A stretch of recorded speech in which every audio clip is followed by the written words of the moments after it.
So here's a site where we've decided to set up one of the trail cams. It's got ideal habitat elements for the sorts of animals that we want to try and detect.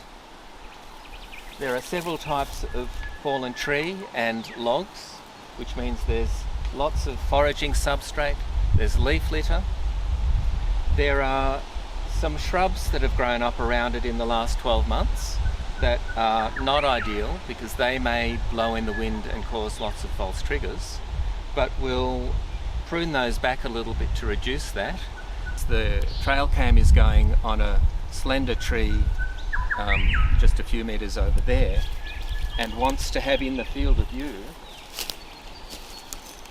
all of these rotting logs. And around the rotting logs there's a lot of debris and leaf litter, so there's going to be a lot of invertebrates, a lot of food for insectivores, but there's also lots of grasses and herbs here. So this is almost, in this sort of forest, herb-rich foothill forest, this is almost the perfect site for a trail cam. In this pruning, these dogwood or cassinias, the forest is full of them. It's been a really good year, so they're growing prolifically. What's important is not to get rid of them completely, but to prune them back to reduce the false triggers. And importantly, anything that we do cut off, we remove from the field of view. This is an example of the Bushnell unit that we've been using, the Bushnell HD trophy cam. Here's the illuminators for nighttime vision, the lens, and the PAR, the heat and motion sensor. It's a clamshell unit, and on the inside you've got the AA batteries, the screen, and the buttons for the settings. What's really important is that you mark each of the cameras individually so that you know which camera you're using at which site, particularly when it comes to possible malfunctions, or if something's gone wrong with the camera, you know which unit you're using. So the camera's still in the off position. We've made sure we've got an SD card in there. Most cameras will tell you when you don't have an SD card in there. We flip it into the setup position. These menus are on virtually all cameras are hierarchical.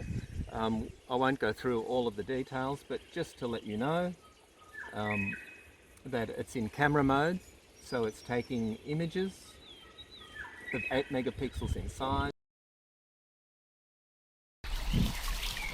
So I've set the camera up on this prickly currant bush, which is a nice sturdy shrub. And I've got it pointing at the entrance or the exit to this natural bridge. Not so much on the bridge itself, that would require me cutting away too much vegetation.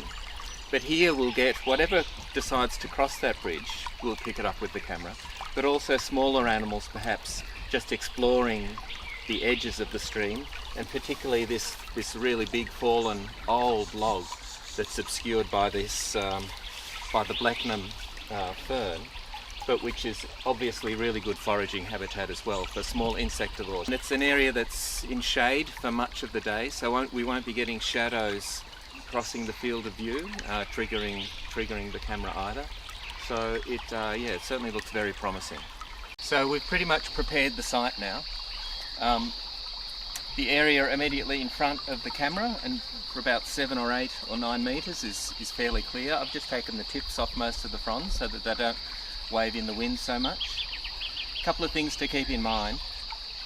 Because it's a permanent creek, there's always going to be cold air drainage, so there's also always going to be some amount of false triggering of the camera, which is fine. The amount of shadow here is really ideal. There's no strong shadows that are going to pass across the field of view and trigger the camera. It's a really rich site. Perhaps in the background you can hear the rufous whistlers and the yellow robins and the thornbills and the pardalotes. So there's a lot going on here. This is a really well marked route across the creek. So if there's something unusual in this area, it may well use this bridge. And once you've finished the site, or you think you've finished, just sit down for a minute and just enjoy the spot, but also just double check that you haven't left anything behind. And the main thing to remember is just before you leave, turn the camera on. So here we are in a different part of the Strathbogie forest, not near a stream this time, but in a more open part of the forest. Not a lot of understory from a gardening or grooming point of view. Plenty of deep leaf litter, a really old hollow rotting log on the ground, and the base of several trees within the field of view. So quite a rich little environment with lots of different little habitats. And so this is where we'll put one of the cameras. In this case it'll be one of the Reconyx cameras that takes images. We'll set it up here on the tree and see how we go.